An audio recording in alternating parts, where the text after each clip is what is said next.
This lecture for the session will focus on collective action, collective bargaining. And by the end of this discussion, you should be able to evaluate how key characteristics of selected collective action strategies apply in the workplace to ensure governance, workplace advocacy, and collective bargaining. You also will be able to evaluate decision-making strategies for their effectiveness within diverse work environments. Collective action means working together to achieve something. That something may be patient care. Organizing a group of providers to ensure seamless transitions is one example of a collective action, and that something may focus on the workplace. Having a group sign a petition to support a manager is another example of a collective action, as is committing to work together to cover a colleague's illness. Collective action can also mean organizing for the purposes of collective bargaining. While the purpose may differ, the desire and skill of working together is comparable across situations. While there are many reasons for which people work collectively, we're going to focus on the three common ones found in employment settings where nurses work. These are shared governance, workplace advocacy, and collective bargaining. Shared governance doesn't just expect participation, it demands it.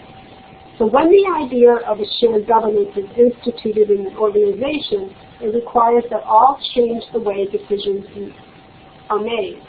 While staff nurses may have to assume new roles in providing input to decisions, those nurses who previously made the decisions also have to change. They must now deliberately seek the input of the staff. So both manager and follower roles have changed.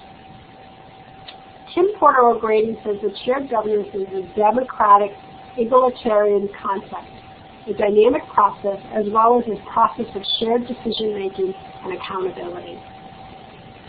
When shared governance is first implemented, it is not uncommon to find that there is a committee or two that are charged with specific tasks. As the organization gains experience, these committee structures spread throughout the organization. Getting to better decisions often is one of the outcomes. Because more diversity is included up front, more ideas are tested before a decision is made.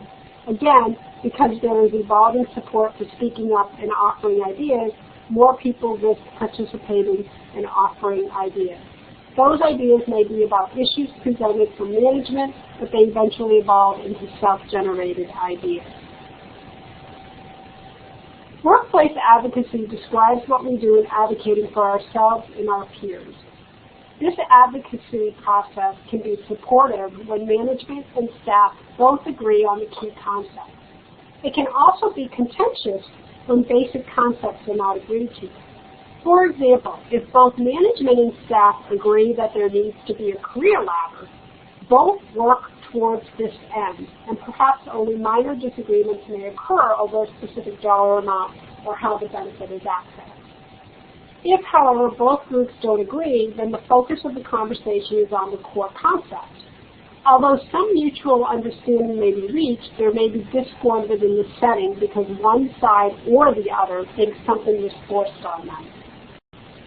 When everyone is alert to workplace issues such as handling patients, workplaces that are free from abusive behaviors, safe transportation to and from parking facilities, and clear support for professionals speaking up for their patients, workplace advocacy can be a positive experience.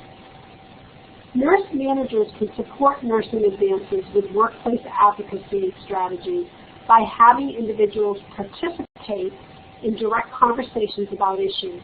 In other words, support two people with disagreements talking with each other rather than through you. Some nurses have full access to the internet. In some settings, however, nurses can only access the internet through specific and often remote computers. In other settings, if nurses want to validate research on a topic, they must seek assistance from someone such as a manager or educator. Clearly, this approach does not support knowledge-based decision-making. When nurses attempt to resolve this issue, they are using workplace advocacy strategies. Alternative dispute resolution has taken on new meanings in healthcare because it is a formalized process that occurs in situations where no collective bargaining agreement exists. There are 4 common strategies to use this construct. Negotiation may be accomplished between 2 parties in dispute. Someone may help define clear ground rules and the expected outcome, but the way in which the individuals reach agreement is theirs to decide. Facilitation involves the presence of a third party. This person may simply reflect what is being said and raise questions such as, does that fit with what you think? What could you live with in this situation? How does that strike you? This person often starts the conversation and sets the ground rules for how the process will proceed. Mediation is an informal process in which a neutral third party assists the opposing parties to reach a voluntary negotiated resolution of a charge of discrimination. It gives the parties the opportunity to discuss the issues raised in the charge, clear up misunderstandings, determine the underlying interests or concerns, find areas of agreement, and ultimately incorporate those areas of agreement into resolutions. The mediator does not resolve the charge or impose a decision on the parties. Instead, the mediator helps the parties to agree on a mutually acceptable resolution. It is a confidential process limited to the individuals involved. Arbitration is a formal process where the person serving as the arbitrator makes the decision. The decision is binding on both parties because it is used as the last stage in the alternative dispute resolution process. It usually means that clear distinctions in positions have prevented any conclusion about how to move forward. As a result, there may be more difficult emotions associated with this process.